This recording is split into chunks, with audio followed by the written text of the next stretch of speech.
यदि आपण माने असिस्टेंट प्रोफेसर बा लेक्चरर पोस्ट रे कैरियर करिया पई चाहुचंती बा कैरियर को आगु बढ़िया पई चाहुचंती ताहले हमरो उच्च शिक्षा विभाग बा हायर एजुकेशन डिपार्टमेंट आपण मानको पई पूरा सिस्टमैटिक वे रे ट्रांसपेरेंसी वे रे प्रोफेशनल वे रे आपण मानको पई बहुत सारे सुजोग करेंट सेशन 2026-27 रे दबाको जाऊ अच्छे।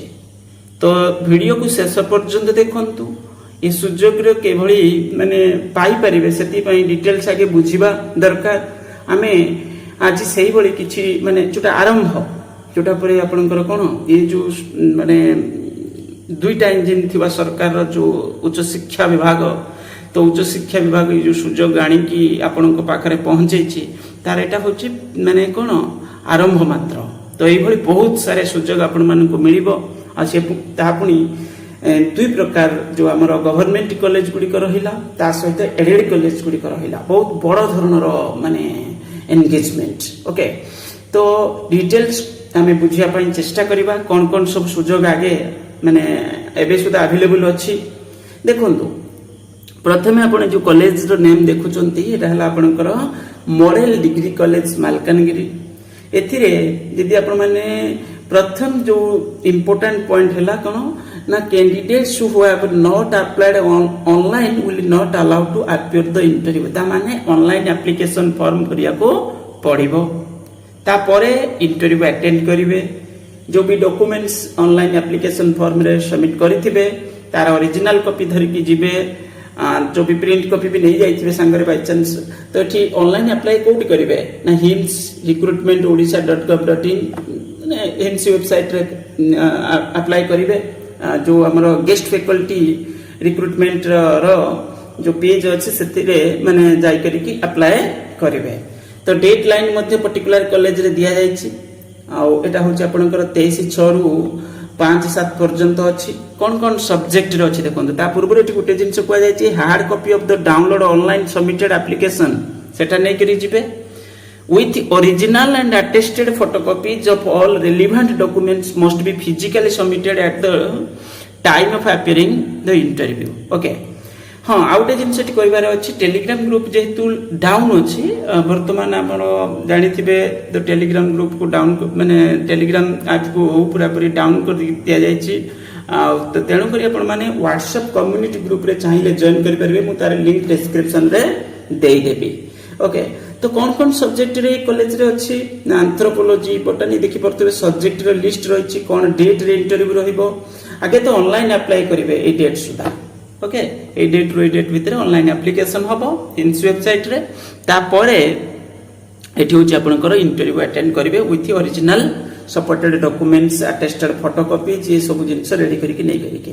ओके तो आउट बाकी डिटेल्स को आपण माने पढिबे। एथिरे कोन कुआ जाय छि देखंतु एथिरे एलिजिबिलिटी कोन कुआ जाय छि एलिजिबिलिटी होचे या एटा केवल दुईटा इंजिन थिबा सरकार रो एलिजिबिलिटी बोली हमें कहबा। ओके तो एटा होची minimum 55% marks secured in postgraduate level in concerned subject from any recognized university or institution। other eligibility as per DHT letter already letter मु पूर्व वीडियो रे डिस्कशन करैथिली पर मान चाहिले देखि परिबे मु भी ताको आनिबे पुनी थरे। Okay documents to be brought at the time of interview ए सब लिस्ट ऑफ डॉक्यूमेंट्स आपन को नै करी कि जिबा को पड़िबो 1 2 3 4 5 ही के अछि लेवल से देखिले। तापरे पर क्लास बेसिस रे देखंतु एठी हमरो जो दुईटा इंजिन थिबा सरकार कहला कोन ना कहला होची तुमे रेगुलर पोस्ट रे रिक्रूट हबा किछि दरकार नाही गेस्ट रहिले भलो हल्का रहइबो टाइम कम रहिबो फ्री रहिबे किछि अलगा एक्टिविटीज मध्ये करि परिबे तेनु करी रेगुलर पोस्ट हमें तुमको तुम पाई स्पेसिफिक व्यवस्था करूछु सेटा होचे गेस्ट फैकल्टी। तो सेतिरे पुनी आपन को दिया जिवो केते पर क्लास बेसिस रे 700 दिया जिवो। ओके 700 नै करी के एंगेज हे परिबे। सिलेक्शन प्रोसेस मध्ये ऑलरेडी म आपन को कहिछि तो जो आपनकर लेटर रे मेंशन थिला मु सेटा अगरो देखैछि कैरियर रहइबो 60 आ 40 रहइबो इंटरव्यू एटा जोटा हमें 2019 रो लेटर अनुसार कहउचंती सेटा मध्ये ठीक कुआ जायछि। ओके तो ये हला आपनकर कोन इंटरव्यू रहिबो एथिरे 40 मार्क्स रो मु भी पूर्वरु कहि सारिछि। तापरे नेक्स्ट एडवर्टाइजमेंट को हमें जिबा Office of the Principal, Government Women's College Sambalpur. Advertisement for engagement of a guest faculty. देखि पारुतबे academic session 26-27 एथिला Government Women's College Sambalpur. Reporting time दिया जायछि. Essential होछि आपनकर simple एथिरे kwa जायछि. एथिरे किछि बेसिक किछि candidate must possess master degree MA MSc MCom in the relevant subject from a recognized university. तो किछि percentage भी लिखा जायनि. प्लेन पीजी एटा प्लेन पीजी बोली कह जायछि. ओके एठी या अछि हम जति देखुछन सेति कहउछन्ती. तापर एठी कोन सब्जेक्ट रे सब अछि देखि परथबे. ओके बहुत सारे सब्जेक्ट रे अछि. एते government college application procedure hints website रे अप्लाई करिवे. आगे तो ऑनलाइन अप्लाई करिया पड़िबो. तापर इंटरव्यू डेट दिया जायछि. इंटरव्यू डेट रे जाई करिकि इंटरव्यू देबे.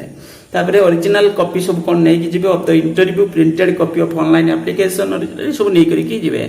कैंडिडेट्स फॉल टू सबमिट गला. तापर सिलेक्शन प्रोसेस मध्ये ऑलरेडी मु कहिछि. ओरिजिनल डॉक्यूमेंट्स तापर भाइबा रहइबो इंटरव्यू रहइबो. जनरल इंस्ट्रक्शन प्योरली टेम्पोररी बोली कह जायछि कारण एडा होछि गेस्ट फैकल्टी. ओके तापर ही लेटर रो एलिजिबिलिटी अनुसार ऑलरेडी मु कहिछि जोटा आगरु मध्ये देखैछि सेटा मध्ये देखि परिबे. पूर्व वीडियो रे मु जणैथिली. ओके नेक्स्ट आउट एडवर्टाइजमेंट को हमें जिबा. देखंतु एठी हला आपनकर government model degree college Nabarangpur. तो एठी रे आपनकर रहिछि रिपोर्टिंग टाइम 10 AM रहिछि. भेन्यू रहिछि आपनकर कॉलेज रो भेन्यू रहिछि. तापर एलिजिबिलिटी ऑलरेडी 55% मेंशन रहिछि. आ कोन सब्जेक्ट रे सब अछि ता क्लियर कट भाबरे एठी लेखा अछि. देखि बर्तबे डेट को जायछि ता सहित डे मध्ये दिया जायछि. प्रथमे हिंस वेबसाइट रे ऑनलाइन एप्लीकेशन करिवे. तापरे होछि एठी आपनकर इंटरव्यू अटेंड करिवे जो डेट रे डॉक्यूमेंट्स नै करिके. ओके तो एठला तीनटा कॉलेज रे आज हम डिस्कशन कले. तापरे परे हमें पुणी काली भी एडवर्टाइजमेंट आसीबो. तापरे भी आसीबो. एमि रेगुलर चलिबो. वर्तमान केते सारे पोस्ट फिलअप हबो. लास्ट ईयर जेमि मु देखौतिली गुटे हमरो विधानसभा उत्तर रे पाखा पाखी 1750 भली पोस्ट फिलअप एई भली किछि हेतिला.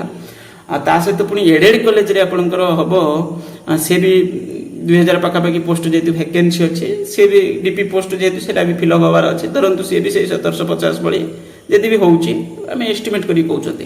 तो एटा पाखा पाखी हेला के 3500 भली पोस्ट केवल डिग्री कॉलेज ब्रांच रे.